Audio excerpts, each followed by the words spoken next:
Welcome to the Land and Lead podcast, where we explore the real stories behind leadership transitions, the setbacks, strategies, wins, and moments of growth, all aimed at helping other leaders land well and lead effectively. I'm your host, Dr. Josh Elmore of Court Street Consulting. Today we're speaking with Greg Conner, President, Warehouse Solutions, North America at Vanderlande.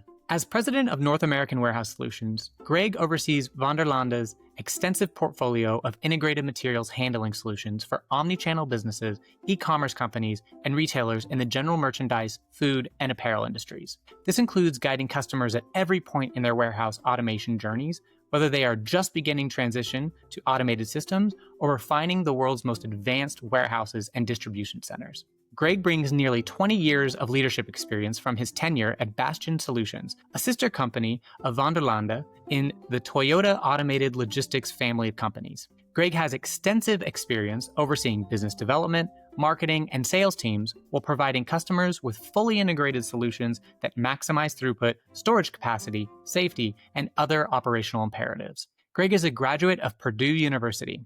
Welcome to the show, Greg. Thanks, Josh. It's great to be here with you today. Wonderful. Yeah, we're excited to have you and to chat about your journey through Vanderlande and, coming from Bastian Solutions, kind of that process of being internal at the Toyota Automated Logistics family of companies, and hear how it all came to fruition and how you've been navigating that role. So can you share a bit about your background and how you landed at Vanderlande? Yeah, it's a very unconventional journey, if you will. As you noted, I graduated from Purdue University in 2005. My degree was in business, specifically focused in finance. And although I've done a little bit with finance in my career, that wasn't really where my journey took me out of school. So I actually thought I wanted to go to law school. I wanted to be an attorney. That was kind of my thought process back in the day. And the more I got into, the whole process of being accepted into law school and going down that path, the less I thought I wanted to do 3 more years of school at that time. And long story made short, one of the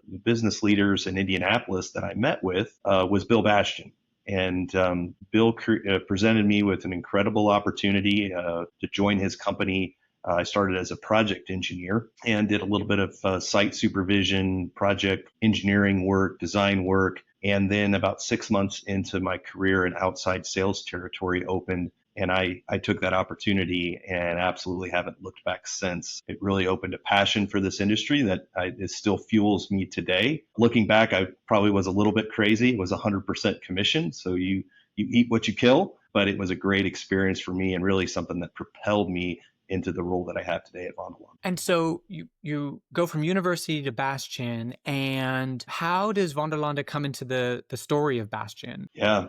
So Vanderlande came into the story 19 years later after a variety of different roles within Bastian Solutions. And I think that was one of the things that's been so unique about my experience, but at the same time, I've been just so fortunate to have been exposed to so many different sides of the business within material handling through Bastian, whether it be sales or project engineering or corporate development and strategy and marketing. All of those kind of helped shape me and helped prepare me for this role that I took on about a year and a half ago within Vanderlande and leading the North American team. When I think back of all the experiences and everything that, kind of shaped who I am today, there's a few people that have had a lot of influence on me as an individual. And obviously I referenced Bill Bastian earlier. I owe a lot to Bill Bastian and his entrepreneurship and his steadfastness and determination to grow a company, which, was maybe 60 or 65 people when I started in 2005, and now it's close to 2,000. But, there's been a lot of others along the way that have had that same level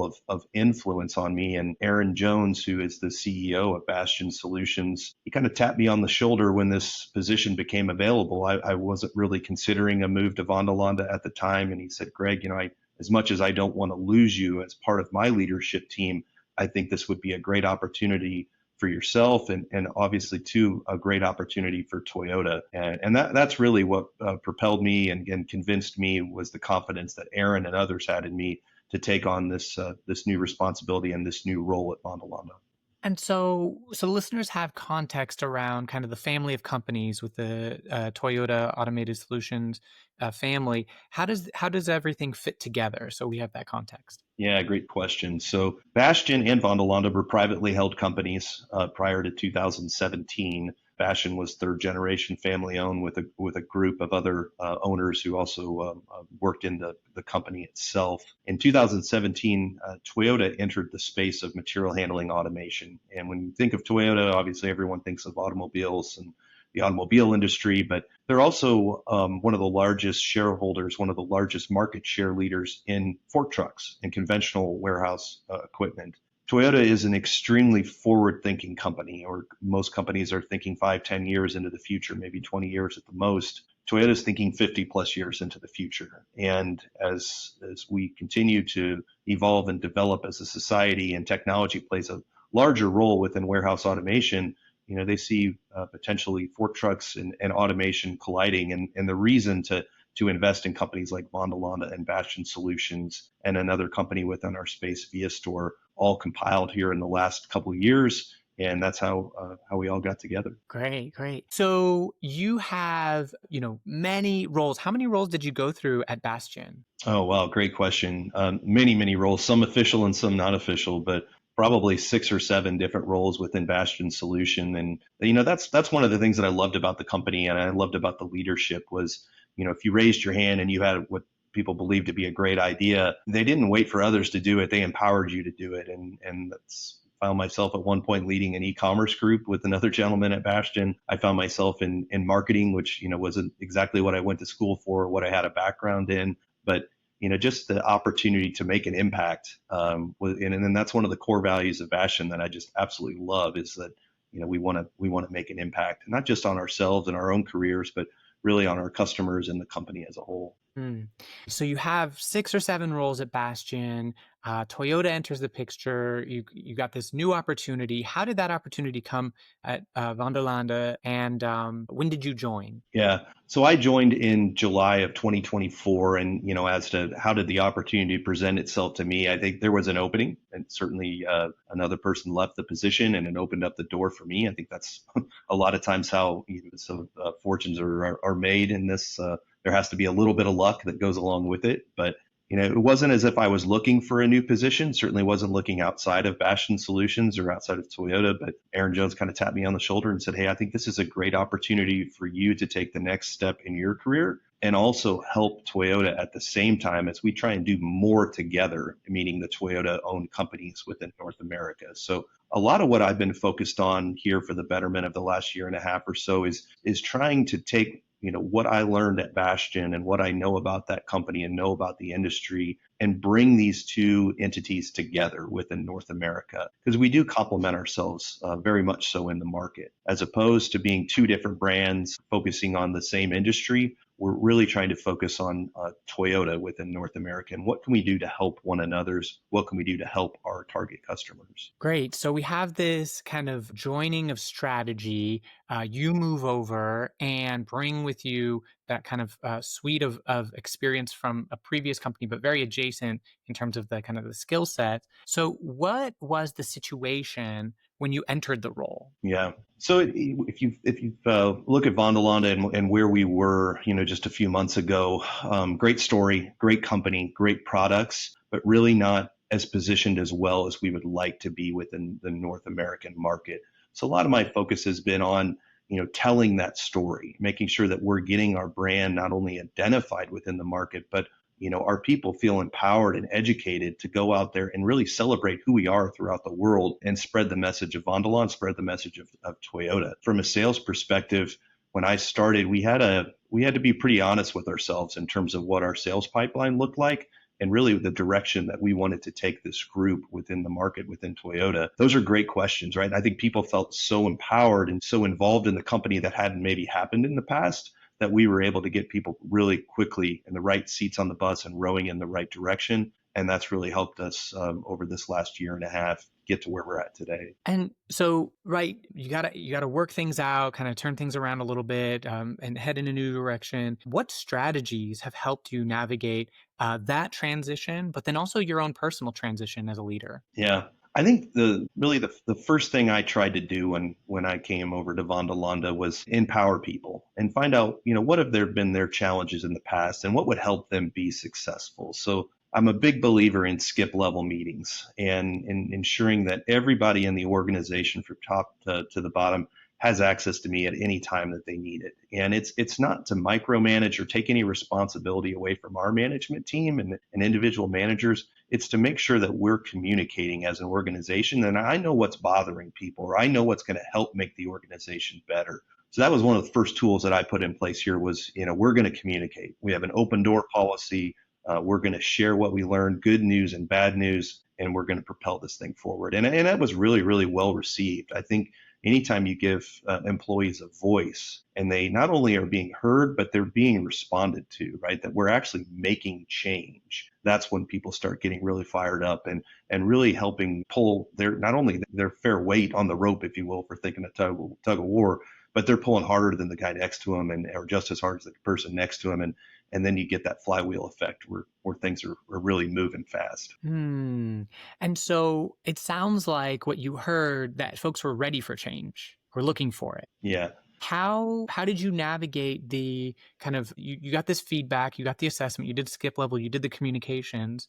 You're a year and a half in. Where are you at in that journey of change? We're definitely not where we want to be ultimately, but honestly, you also have to understand that it's a race you're never going to finish, right? You're always getting better. You're getting better as a leader, and your organization is always challenged to get better. If you ever think you're at the finish line, then either your career is over or it's about to be over because somebody's going to pass you pretty quick. So those are some of the things that we've tried to focus on here. I think the other thing that's important to our team, besides just having a voice, is having a purpose and understanding where we fit, not only in the market, but where we fit in the company. And when we look at warehouse automation, it's one of the fastest growing markets in all industry and all segments. And making sure that our people understand that we play a big part of that there's a huge pie out there, and we need to go out there and capture our share of that.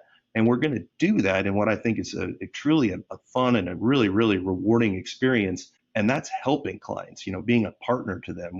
We're not a vendor. We're not selling widgets. We're out there selling solutions that make their companies better. And, that's a great feeling at the end of the day when you've not only accomplished something for your company, but you've really accomplished help somebody else's company as well. Mm.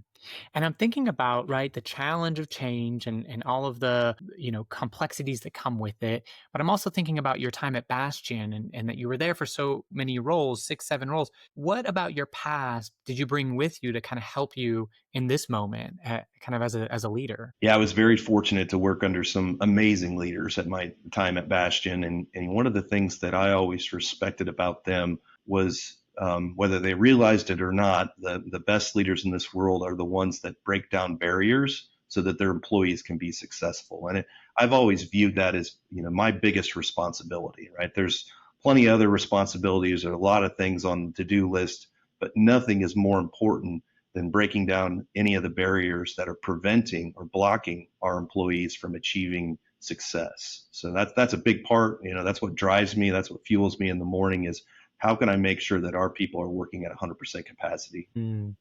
And so you're a year and a half in, you've done some change, you've leveraged kind of your past experiences. What are some wins and setbacks that you experienced through this transition? Yeah, I mean, that the sales, you win some, and unfortunately, you have to lose some as well. But I think probably the biggest win that I can think of is just the overall attitude of the team, and also the results of getting the right people in the right seats. And like I've referenced before, you see that flywheel start to take off. And any setbacks? Of course, yeah, there's been setbacks. We've had leaders, that we've put in positions that haven't performed at the level that we thought they were gonna, and we've had to go back and address those. We've had opportunities that we thought were in the bag that were going to be really, really transitional for this team that really give us a huge jump start, and they haven't come to fruition. But at the end of the day, as a leader, you can't get stuck in the setbacks. You have to be able to rise above those, keep the airplane at 40,000 feet, and make sure that everybody understands that we're going to get to the destination. We're going to get there. We're going to be successful, and we are successful in trying to keep people's heads up and not getting caught in those individual setbacks because they're minor in the big scheme of things. As long as we're doing the right things, I think it's a great sports analogy. If you're executing the X's and the O's, you're going to be successful and you're going to win the game. And yeah, so what other ways do you consider data that you use to act on for your team to say, okay, we're doing the right things, we're not doing the right things, we need to pivot here, we need to keep going there? Yeah, we have all kinds of KPIs within this organization, and they're all important, and they're all individual metrics that when you add them all up together, that's what's you can tell analytically that's what's moving the company forward. But I'm the type of leader that needs to see it to believe it, and that comes with I talked about skip level meetings earlier. That comes with I'm a big believer we got to be we need to be together to be successful. You don't close very many deals behind a computer screen. I think there were a lot of things that were learned from COVID, but some of the bad things that might have been some of the bad behaviors that we might have picked up from COVID is this sense that we can do everything by remote control, and we can't. We have to be with our customers. We have to be with our coworkers, and it's that type of behavior that I think is just it's so important. So to have that 5-minute conversation at the coffee maker and you understand what's happening in somebody's life and you understand, the training that they were in the week before, they believe will have such an impact on where their career is heading. It's those type of things that, as for me as a leader, help me truly believe that we're headed in the right direction as an organization. And most leaders are dealing with the kind of navigating the hybrid, the remote, and the research shows that hybrid is kind of the best choice, right? Where you have that flexibility still, but you got those moments that you're talking about. How did you navigate that as a leader, and kind of where's the journey at for your people? Yeah, I believe as well. I mean, there's no substitution for being together, but we as an employer have to be flexible. Certainly, life isn't moving any slower today than it was a few years ago. If anything, it's picked up in pace. I mean, we're always connected, right? You can't hardly go anywhere in this world without being a text away from a problem that needs to be resolved. And with that, as an employer, we have to recognize that, people are being stretched. They're not working 8 to 5. This isn't our grandparents' organization anymore. The clock does not stop. We're not punching a time card. And as a result of that, of course, hybrid makes sense. As a leader, I feel like I have to be present in the office as much as possible. And my travel schedule, doesn't always allow that. But I take a lot of pride in being one of the first people here in the morning and being one of the last people to leave in the evening, because I think as leaders, we have to set that example, right? We can't just say it. We have to live it. Yeah, there was a Wall Street Journal article, I think a couple years back, that talked about the idea of leaders mandating being in the office, but not being in the office themselves. It doesn't work. It's like anything else. Anything that becomes a mandate that's not lived by leadership, it's simply something to take under advisement. Mm-hmm. Mm-hmm. So there's a question that I like to ask all of my guests. In the 1980s, John Gabbro ran a few studies focused on general managers and presidents as they pursued new roles and wrote the results up in the book, The Dynamics of Taking Charge. Gabbro explained that an executive has fully taken charge when they have mastered the new assignment in sufficient depth to be managing the organization as efficiently as the resources, constraints, and the manager's own ability allow. Thinking about this definition where 100% is having fully taken charge, what percent would you say you are at now? Wow, that's a great question. I take a lot of pride in being my own biggest critique, right? My own biggest challenger. So if I ever thought I was any more than 75% at anything, I don't think would be answering that question honestly, because quite frankly, as humans, we're always growing. And if we're not growing, something's wrong with us. For me, it's always finding new ways to sharpen the axe, if you will, and be a better leader, be a better coach, be a better coworker in my personal life, be a better husband, be a better father. Like there's all those things out there. So it'd be very difficult to give a percentage of where I'm on that journey, but I'm certainly a heck of a lot further away from the finish line than I would give myself credit for. And so how do you update your 75%? Like what's your practice for updating? I'm a big reader. I read all the time. I really try and stay up on, current events and new trends. And, I love hearing how other people have accomplished problems or have solved problems. I also love hearing the stories of how people have failed, not because I'm rooting for someone to fail, but because I want to avoid that situation myself. And I think, man, if there's any better lesson than having failed or being exposed to something that hasn't quite gone perfectly, the lessons you learn from that are so much more impactful than, a success story. So, I love reading business books. I love reading biographies. I just finished a book not too long ago that was written by a gentleman that was an admiral in the Navy. And it's the title of the book was called It's Your Ship. It was written by Michael Abrashoff, and I absolutely love that book because of the message that it delivers, and it delivers that we're all in this together. This isn't my company. It's not Conner Material Handling. This is everybody's company here, and if we all pull our weight, we can become, as he put it, we can become the best boat in the Navy. We can certainly become one of the best companies in our industry. That's super powerful. Yeah, it's a shared experience that we kind of all have to pull together. It makes it not so overwhelming, right? If you come to work every day as a leader and you think, oh man, I got all these things we got to accomplish by the end of the year, and it's not me accomplishing it. It's not one of my coworkers accomplishing it. If we all divide up the slices of the pizza, it becomes a heck of a lot easier to digest, and it's also a lot more fun. You think about back to your upbringings and sports teams that you were on, or clubs that you were involved in. When you have that success as a team, it's so much greater than any individual accomplishment that you could have. Yeah, certainly. And your thought has me thinking about the cross functionality of an organization, and kind of when you came in, you had this focus on sales.